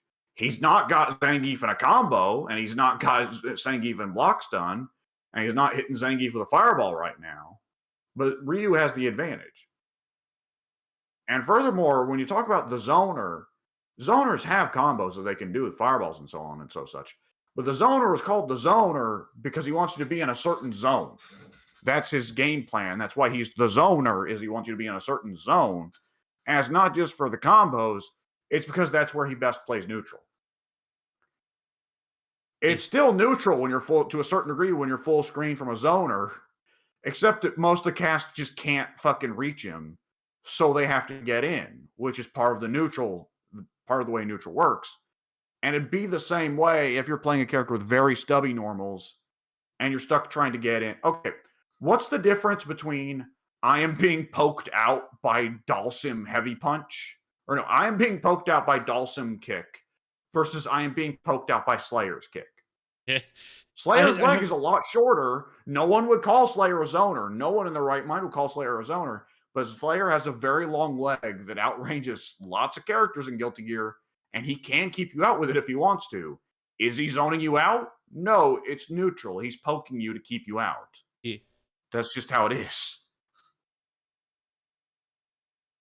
I mean, a better one than Slayer maybe even is Elena. Yeah, Because absolutely. Yeah. Yeah, no, I was just agreeing. Yeah, go ahead. Because to me, like, the thing with Elena is that, like, especially in 6, Elena is kind of a rushdown character. Yeah. But at the same time, good fucking luck trying to poke her out. Yeah, that is absolutely Elena's thing. I would describe Elena as a fuck your neutral rushdown character. She's not got like the world's most disgusting mix-ups or anything like that. She doesn't have the most disgusting ways to get in. It's just that because of her extremely long legs, you can't really poke her out because she will poke you back harder and then take advantage and get in and start rushing you down. Yeah. If you have Elena at full screen and she has a moment to breathe, she will rhino horn across the screen and get to you without fail. If you give it Elena a moment to breathe and she's at full screen, she will go into healing if it's Street Fighter 4. Yeah. At least she needed Ultrameter for that, and that required her to already have taken some degree of beating. Yeah. But, oh boy. Yeah, I mean, that's going to happen with, I mean, there's oh god, I think there's like a better example just within Guilty Gear alone of a rushdown character who nonetheless has very long buttons. Leo. Very good neutral button. Leo. Yeah, Leo's got some really good buttons. Like, I mean, Dalsim's not even like the fullest extent. I mean, excuse me, Dalsim is the fullest extent of the good buttons. Just has good normal buttons zoner, but he's not the only one.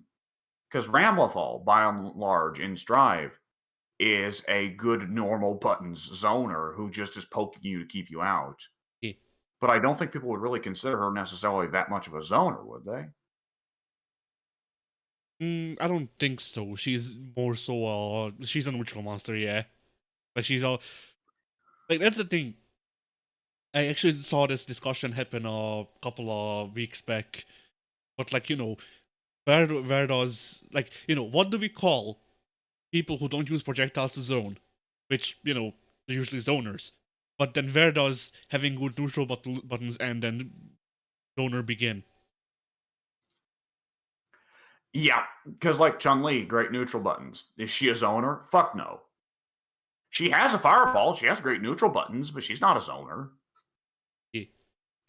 If she really wants to keep you out, like she's not going to do great at it. She's got good neutral buttons, and she's very good at poking. She's very good at counter poking. If she wants to get in, she can get in. But she's not a zoner. But Dhalsim is. And Guile is. And Dhalsim and Guile, both big part of their game plans is I have really fucking good normal buttons. Yeah.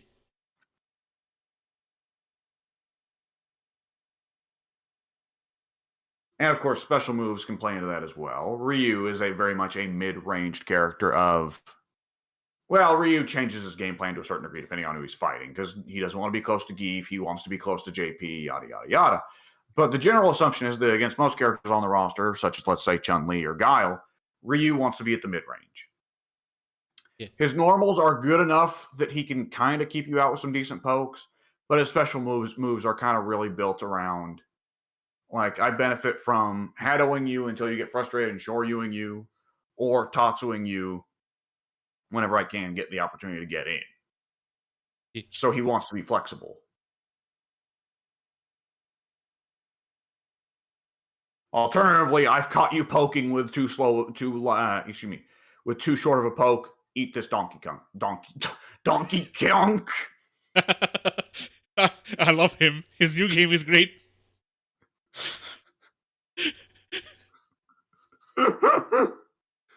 Eat this donkey kick. Good lord, I've been off my ball. I've been off my ball today. I don't even know where it is. No, I've been off my game today. If the Donkey Kong series wasn't dead between the two, like during the 2000s, then they would have made a new sibling called Donkey Kronk. He loves drinking scissor. This is the sequel to the stupid Bongos game. Yeah. There was a Donkey Konga 2. There was? I think so. Well, I did hear the first one was quite good, but nonetheless, that is a surprise.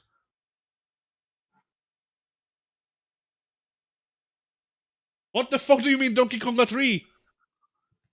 Oh my lord. Well, obviously, at that point, they had to wrap it up because the only way forward would have been Donkey Kronk. And they just couldn't, they didn't have the strength to do it. Yeah.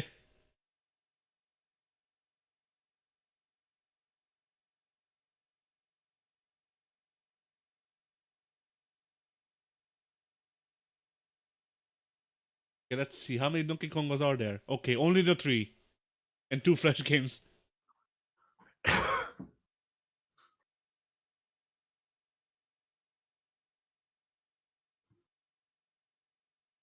There's a song list that I'm looking at, and one of the people that who song they included is just called William Swords.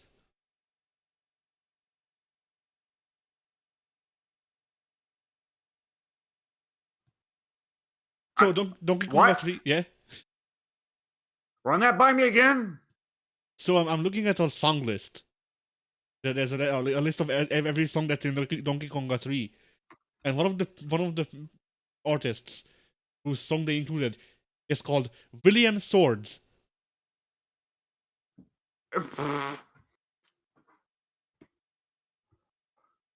He must be a cool guy. Yeah. It's a bunch of it's a bunch of like classic Nintendo. By the way, I'm pretty sure this game is Japan exclusive. Yes. That Okay. explains things.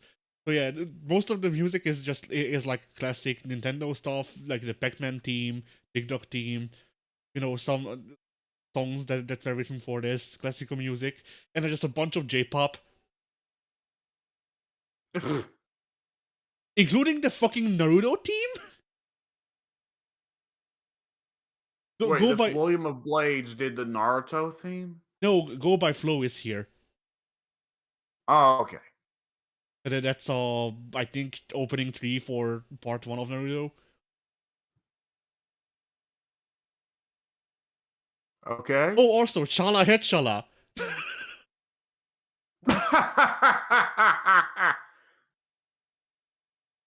You know.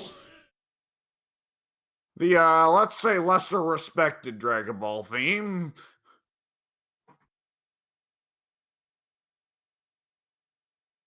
But yeah, there's artists here that I recognize in this list.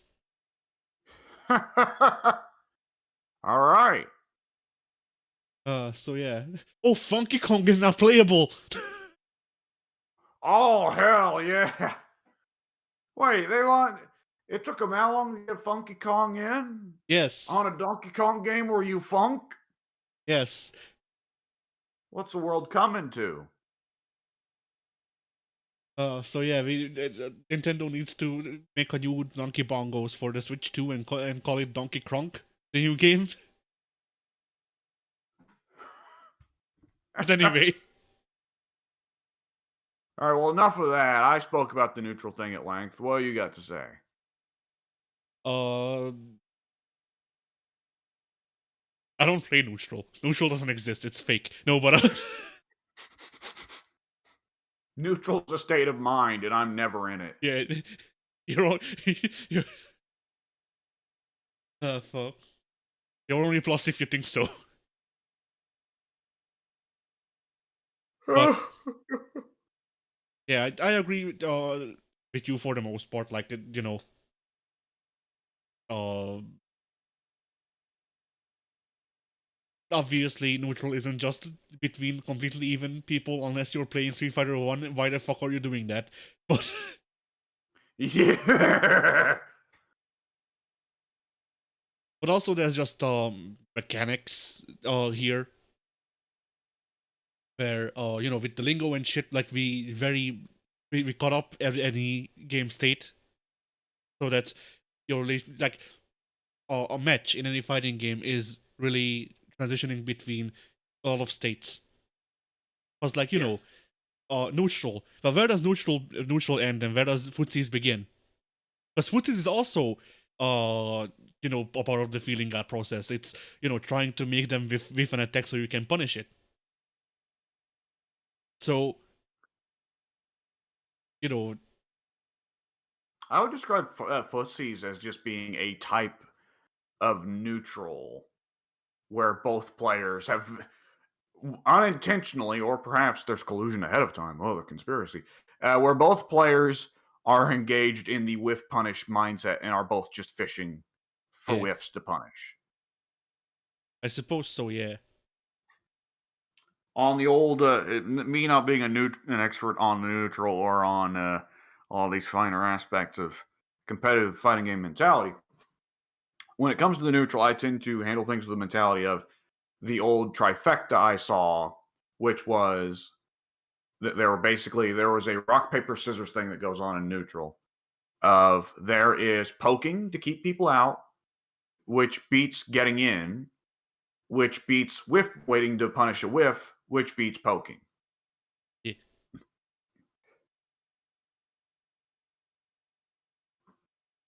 And between the two of us, I don't think either of us are big whiff punishers. I mean, no, not really. I I tried. think Yeah. I think we both tend to get into poke mentality until one of us goes, "All right, fuck it, I'm getting in." Yeah. I mean, my thing is that like I do build with punishing into my kit, but it's not with punishing the traditional sense because with punishing would be like micro walking, getting in like getting 3 pixels in and then 3 pixels out so that your punch just misses me and shit.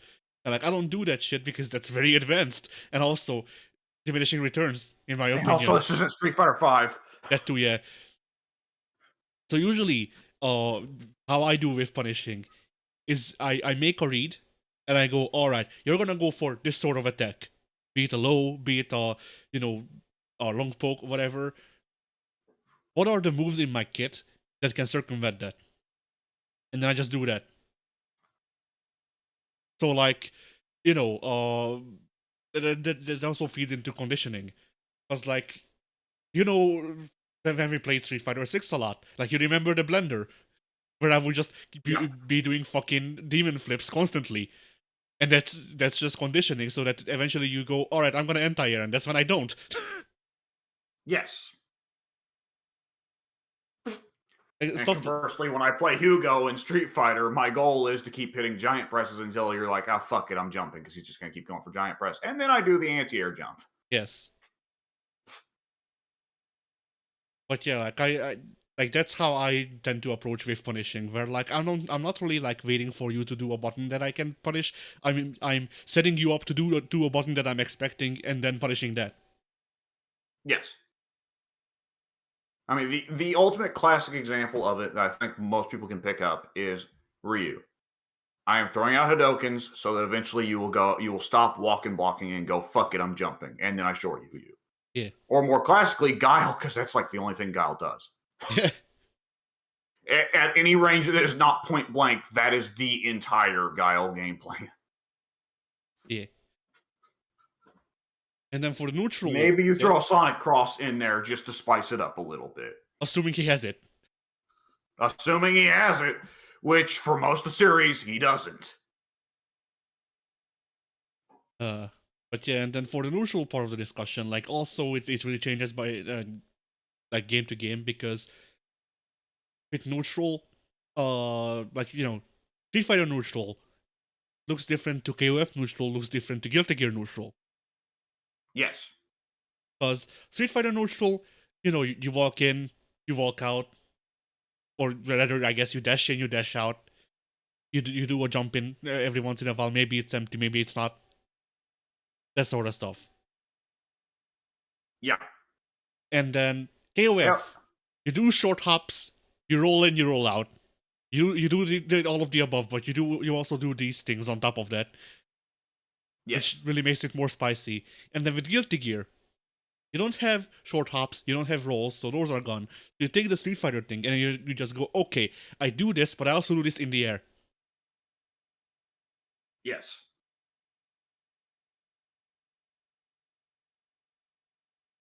And so, yeah, that also really adds to it, because like, especially in air dashers like Guilty Gear or like fucking Blaze Blue, like Uni, whatever, that also adds a different thing of like, okay, my character is really good in neutral on the ground. How are they in neutral in the air? Yeah.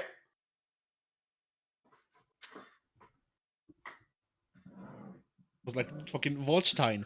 Volstein can lock you down on the ground. If he needs to jump, it's bad. Yeah. I, of course, in Guilty Gear, I alternate between playing Slayer and Faust, who have pretty solid air games. Slayer's kind of crap, but it's not the worst. And Faust's air game is pretty solid. I also like to play a bit of Potemkin. Potemkin doesn't like to jump. He has Mega Fist for jumping. Yeah, kinda.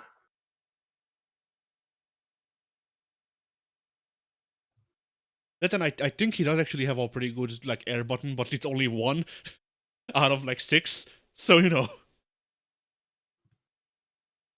My brain is broken on Potemkin with jumping moves. I always want to go for jumping dust because it's fun for Potemkin to land ass first on top of someone's head. But it never works. It's not a good button. It requires the highly specific situation that your opponent only dashes forward to get under Potemkin's ass and before Potemkin falls.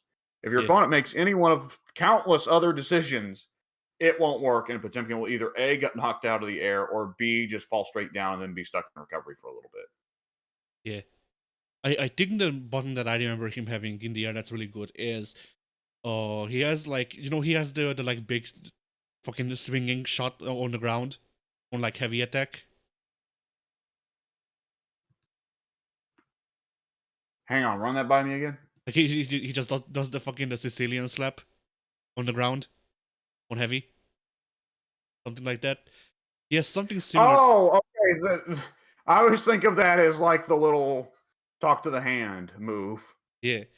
So Potemkin, if memory serves, has a similar move in the air. And that's his best air button because if people are trying to approach you, then you can just swat them back down. Air heavy slash is solid. Yeah, I always think of that as the cross job because he makes like the cross in front of him with his hands. Yeah.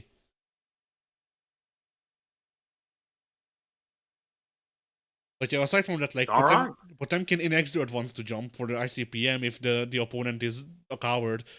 And then aside from that, no. Yeah, the ICPM's kind of a meme.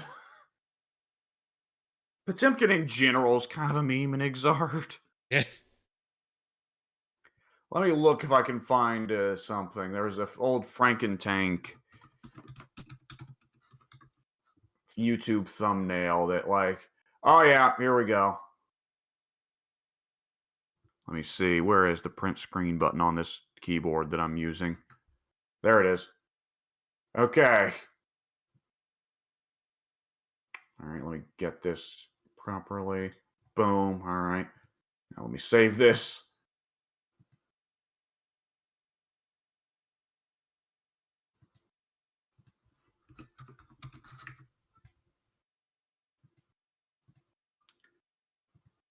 All right. This thumbnail that Frankentank has, I'm a big fan of.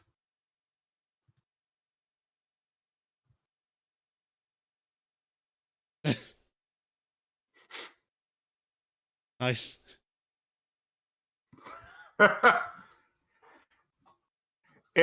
You can't see Missing Link Potemkin. He doesn't get to be.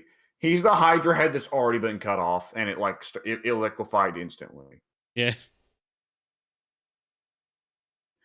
You know how Hydra has like crazy health regeneration in like every video game? Yeah. The missing link Potemkin is so can't that he has it reversed and it just killed him. He spawned in poisoned and died. And someone should make a mod for Street Fighter 4 that makes the execution even harder. You call it the missing plink.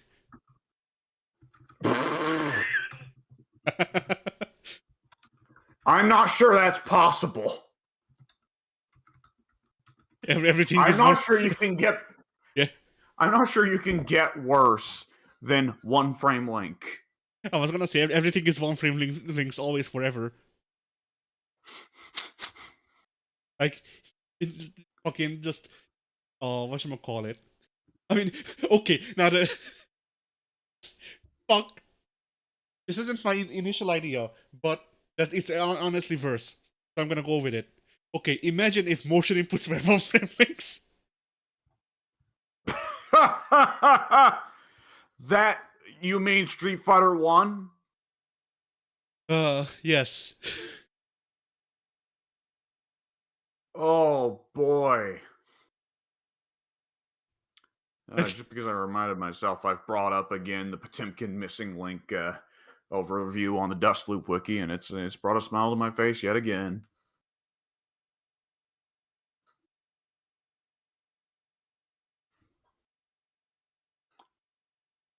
Bloody hell. Like, Note, Potemkin is tied with Justice for highest defense in the game at 18. This would be awesome, except he's super immobile, and people are going to infinite you if they get in anyways. sorry, I'm too caught up in thinking of like people trying to do an SPD with one frame links. Don't worry about it. Fuck.